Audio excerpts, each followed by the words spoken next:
baby. Yeah. Miracle, miracle, serves. Miracle, miracle, serves. Miracle, miracle, serves. Miracle, miracle, serves. We keep having all these problems. How we gonna solve them? Every day it's the same thing. Yeah. All these unsolved issues, I guess it's official.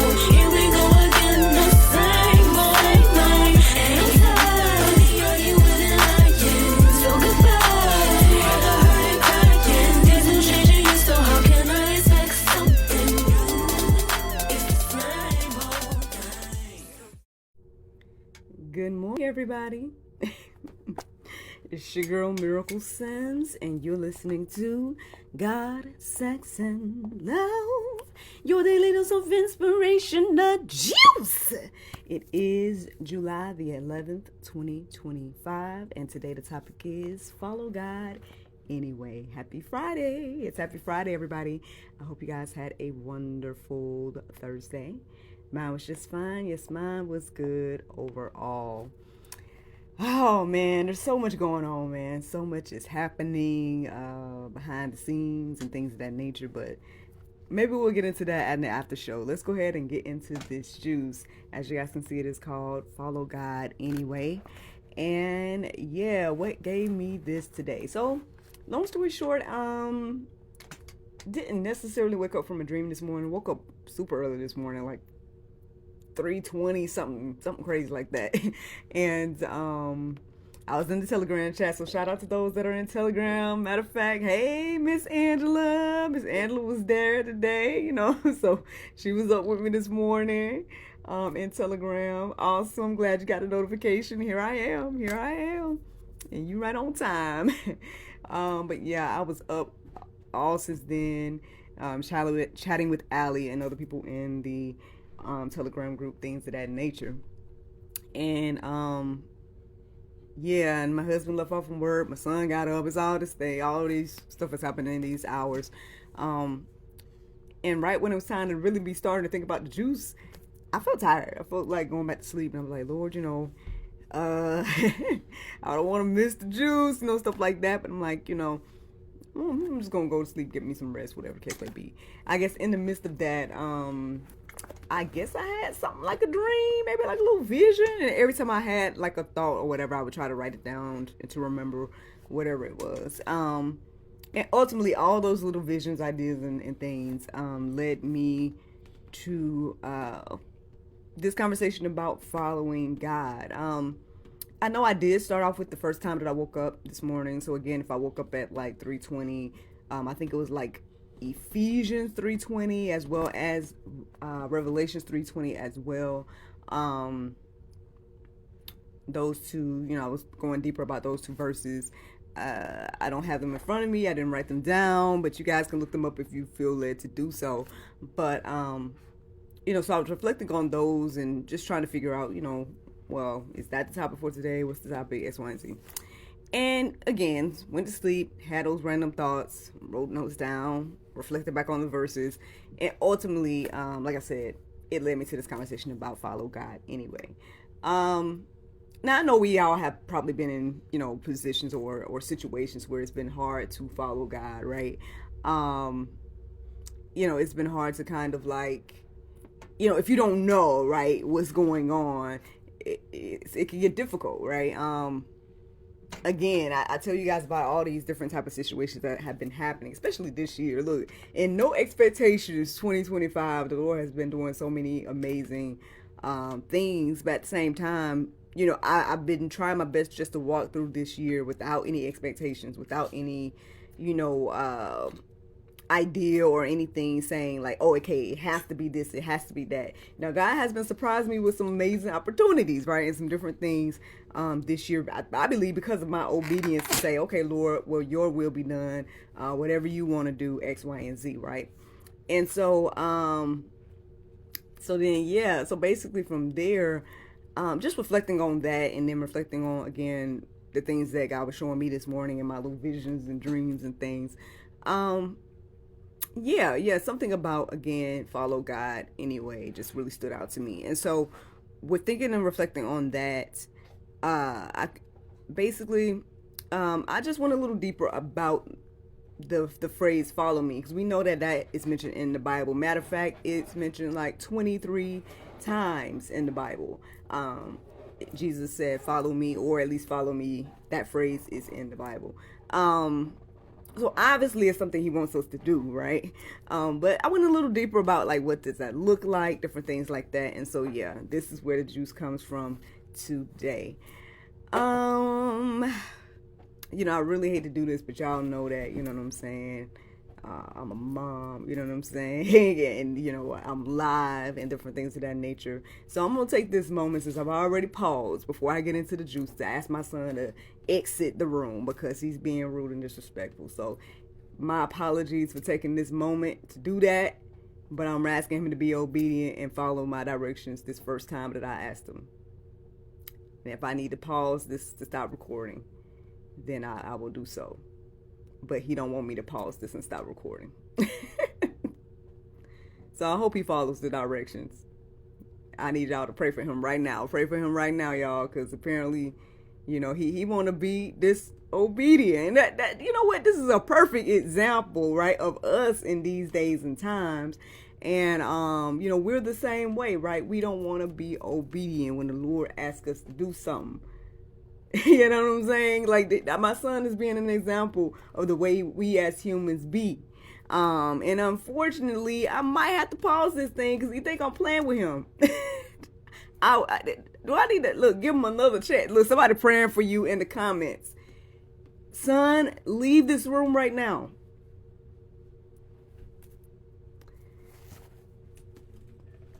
Thank y'all for praying, because look, I was getting ready to stop recording, okay? Anywho, so yeah, friends, we can be just like that, right? The Lord tell us to do something and then we want to sit here and do what we want to do, right?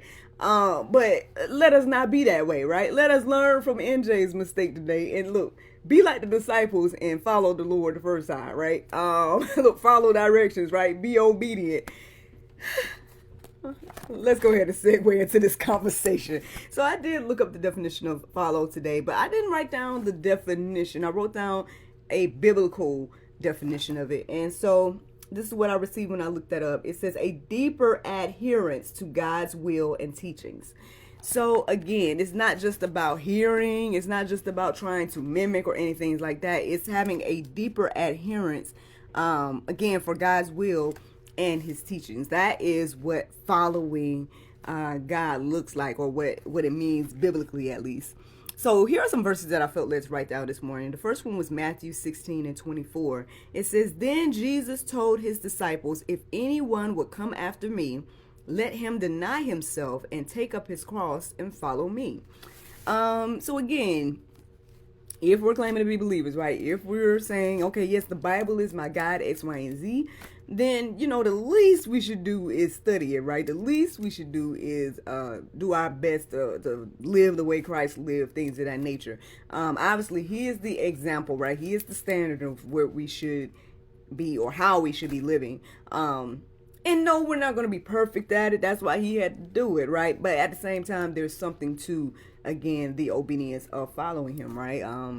It's going to just pretty much, it controls every aspect of your life when you follow God. Like, again, what you do, what you say. You guys can keep going and thinking of examples of what it would look like. But I mean, I don't have anything else to break that down even further, friends. I mean, again, following God and living like Jesus, that is the standard. That is the goal. And that's what we all should be striving to do every day, right? Matter of fact, let me give you guys another verse. Well, I didn't write that one down, so my apologies. But there is a verse that talks about, again, picking up our cross daily and things of that nature. There's plenty of verses that you guys can peruse and let marinate on your heart, souls, and minds about this. I didn't really put anything in the Go Deeper section other than to go to openbible.info and just plug in that phrase, follow me. And so, yeah, plenty of verses there to just reflect on and, again, see what the Lord wants you to notice and take a look at as you do that. But, and then there's also these plenty of examples of what the disciples did. Like it talks about when he, told Peter, when he told Matthew to follow him, or Philip, or it has all these different examples of when he called the disciples, and majority of them, if not all, they picked up whatever, you know, they left wherever they were and they just followed him. It didn't seem like there was any back and forth, no questions, no like, oh well, what am I gonna do about my house? Like none of that was. It seemed to be, at least it wasn't recorded. And again, sometimes we gotta be like that, like just let whatever our idea go, get on up and follow the Lord, right? Now I did notice when it came to Peter, well, we know him as Peter, but I forgot what his first name was now. What was his name before he became Peter? It just went away from my mind. But I think when he was talking to them, the brothers, I noticed he went a little bit deeper beyond saying, follow me. He said, follow me and I will make you fishers of men. I noticed that was a little bit different from the other disciples. It seemed like he's like, you know, went a little bit deeper about, you know, letting them know what they were doing or whatever the case may be, or what they were getting ready to do. But I want to say majority of the accounts of the disciples being called was just simply him saying, hey, follow me. And then they got up and went. Now we know what it looks like not to follow God, right? Matter of fact, I'm reminded of the, we don't know his name, but apparently he was a rich man and he felt like he, you know, he had been doing everything right since he was born, X, Y, and Z. And Jesus humbled him to let him see that, hey, you know, there's actually something you're missing. And then he told him to follow him. And he went a little deeper with him as well. He was like, you know, give up what you got, you know, you're going to have riches in heaven. Come follow me. And we all know that gentleman did not. And who knows, what happened to him, you know, who knows what he had to deal with to think about the rest of his life. In regards to that, I have no clue. Right. But this is what the word has to say about those that don't follow the Lord. Here it is, Matthew 20. It might be 10 or 20, y'all. Sorry. But I'm going to say 20 and 38. It says, and whoever does not take his cross and follow me is not worthy of me. So again, friends, I mean, this may be Pope, right? This may not be a good thing to think about, but, you know, again, if we don't follow the Lord, if we're disobedient, things of that nature, then it's telling us that we're not worthy of him. And then I think we already struggle with that anyway, right? Whether being worthy of God and his love and to even do anything in his name and things of that nature. We probably struggle with that already anyway. So then to truly not be worthy that's a whole nother thing. And like I said, y'all can go deeper about it. Like I said, I'm trying my best to follow the Lord, right? Anyway, you know, in spite again of whatever I think and things of that nature. So here, let's go ahead and get into what does that look like? Okay, what does it look like to follow God? I just got a few examples, all right, and y'all can write them down if you want to, or y'all can just listen to me and say it over and over again, however you want to do it. But these are some examples of what life or what it looks like to follow God. First, it is surrender even when you don't understand. Like I said earlier, I guess that might be one of the most difficult things when you don't understand, when you don't know where you're going, when you're like leaving in the Lord's hand. Like even me with no expectation 2025, right? Saying, okay, Lord, you know, whatever you want to do with this year, I'm here for it, right? That's what it's going to look like, friends. It's going to be surrendering even though you don't understand.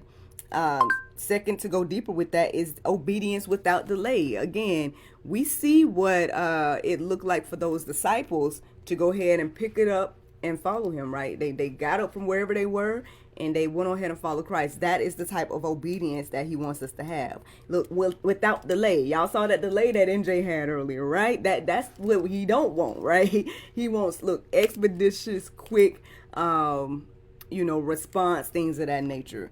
Let's see, what else? It says here, faith in the face of uncertainty. Again, I feel like that kind of goes hand in hand with not knowing, right? Or not understanding things. Again, we may not know what the outcome is going to be from whatever the Lord tells us to do, right? Noah probably didn't know what the outcome was going to be if he didn't build the boat, you know what I'm saying? There's plenty of biblical examples, and I'm sure we all have plenty of examples in our life as well. Like I told y'all, man, I have no clue where I would be right now if I didn't step out on faith and say, I'm going to start doing daily inspiration. I'm going to finally put this concept of God, sex, and love out there. I'm going to finally, you know, get a little team to help me. I'm going to finally publish a book. I'm going to finally put a movie out. Like, I have no clue where I would be today if I didn't do any of those things.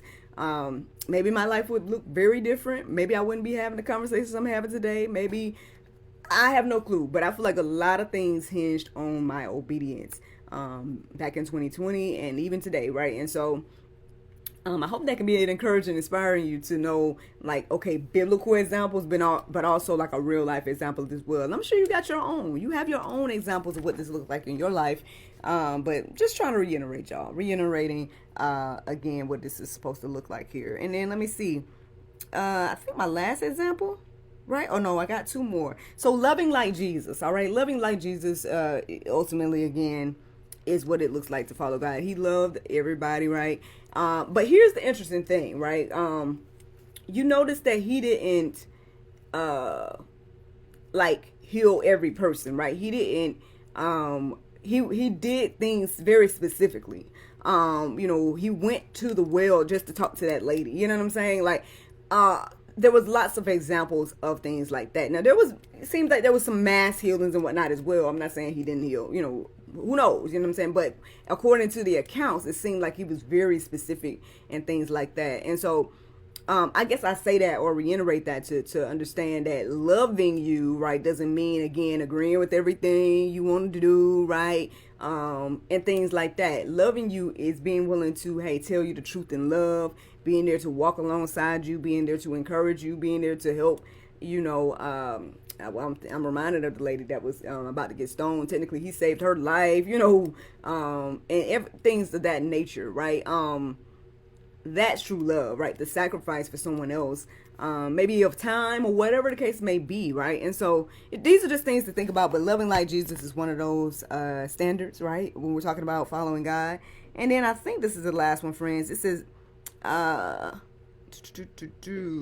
living for eternity and not applause. Now I know it as they say, a thespian, right? As somebody that, my background's in theater or things of that nature. I mean, it's nice to hear an applause every now and then, to take a little bow, things of that nature. But that's not how we should be living, right? We should be living, for eternity. At the end of the day, like even when I think about some stuff that's coming up and I'm like, well, I don't know how this is going to quote unquote benefit me or whatever case may be. But at the same time, I'm like, my mind isn't on the quote unquote benefits. My mind is more so on like, how can this help the next person, right? How can this be a blessing to someone else? How can this, elevate the kingdom at the end of the day? Like, I guess, again, we need to be heavenly minded when it comes to life, right? And the things that we do and things of that nature. Yeah, sure, it's nice to get an applause every now and then and to get a kudos and to get a thumbs up and to get some approval, things of that nature. But that should not be the goal, right? We should not be striving and doing things out of, I guess, like they say, selfish ambition. Again, eternal consequences or eternal gain, I guess, is the ultimate prize in that regard. So I mean, I hope this helps us today understand like what it should look like. Obviously, again, expeditious, quick obedience, things in that nature. I just got one more little quote to share with you guys about this, and it says, following God looks like consistent surrender, courageous obedience, and quiet trust.